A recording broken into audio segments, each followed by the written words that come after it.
Hello and good night. Welcome to another bedtime story.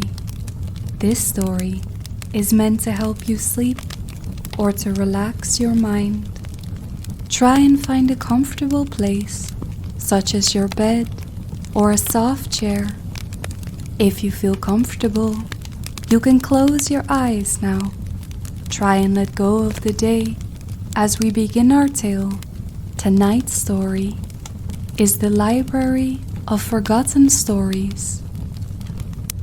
Once upon a time, in a small Gambian village on the west coast, there lived a 12-year-old girl named Aisatu.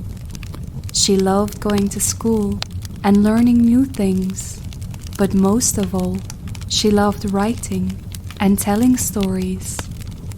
Mostly, she told her stories to her classmates or to the younger kids in her neighborhood, although she would gladly tell just about anyone who would listen. She dreamed of becoming a famous writer when she grew up, selling her books nationwide, or maybe even to neighboring countries. Every day when Aisatu went to school, she would always pass a door at the end of the long hallway that was always locked. It was an old, wooden door, slightly worn with age, and the teachers never spoke of what was behind it. Students were strictly forbidden from opening it, and those who asked too many questions were quickly silenced with a stern look. Rumors spread among the children. Some said it led to a hidden treasure, while others believed it was just an old storage closet filled with grown-up stuff. One afternoon, Aisatu stayed late after school to finish her homework before heading home. The classrooms were empty and the halls were silent. As she passed by the forbidden door, she noticed something unusual. It was slightly open. Amazed, she studied the door with curiosity. Then she quickly looked around. No one was to be seen or heard. If she just peeked inside, no one would know. She took a deep breath and stepped closer.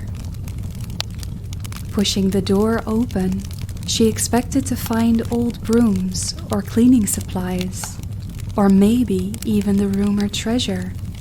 But instead, it was empty. Disappointed, she took a step inside, and as she did, a swirling white light surrounded her. In an instant, she felt herself being pulled forwards. Before she could cry out, she was completely surrounded by the light, spinning her around.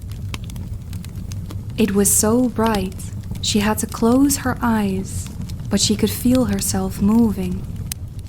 Then, everything went silent. Slowly, she opened her eyes. She was no longer in the school.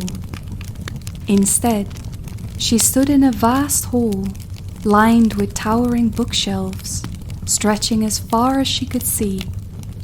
Row upon row, filled with books of every size and color imaginable. The air smelled of old paper and ink, and the soft glow of lanterns cast warm shadows on the walls. She wandered around, noticing a massive wooden table with an inkpot and a quill in the corner.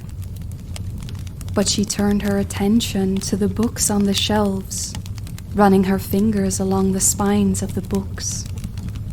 Then, something caught her eye. A book unlike the others.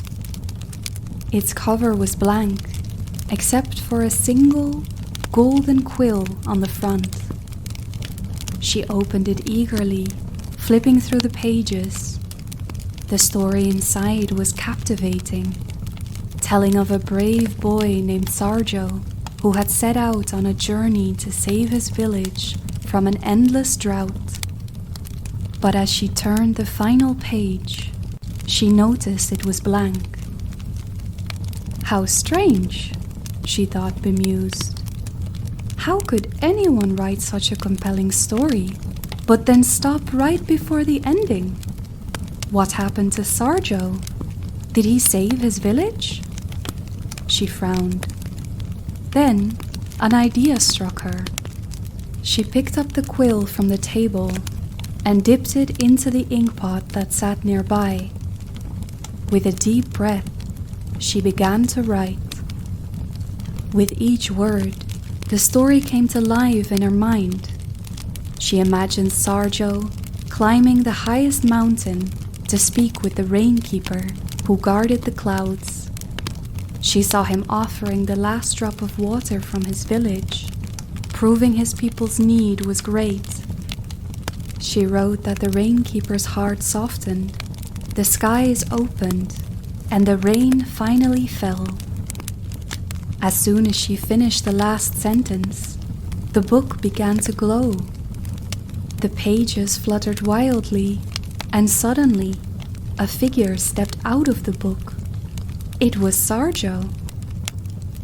"Thank you," he said, bowing deeply. "We have been trapped for so long, waiting for someone to finish our tale." Aisatu's eyes widened. "You mean you were inside the book all this time?" He nodded. "Many stories here were left unfinished, their characters forced to relive the same events over and over again until someone writes their fate and sets them free. Thanks to you, I too am now free." Aisatu's heart pounded. If this was true, how many more characters were waiting? How many more stories needed endings? She quickly started searching and opened book after book, finding many stories with missing endings.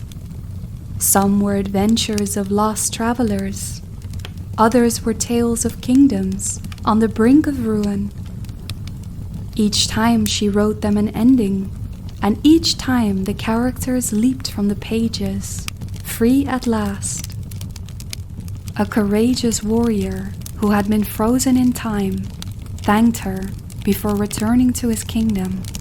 A lonely bird, searching for its lost flock, soared into the sky after she wrote of its reunion.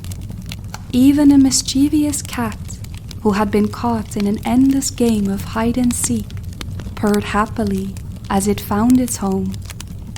The more she wrote, the more the library seemed to change. The shelves gleamed brighter, the books whispered with excitement, and the lanterns glowed warmer.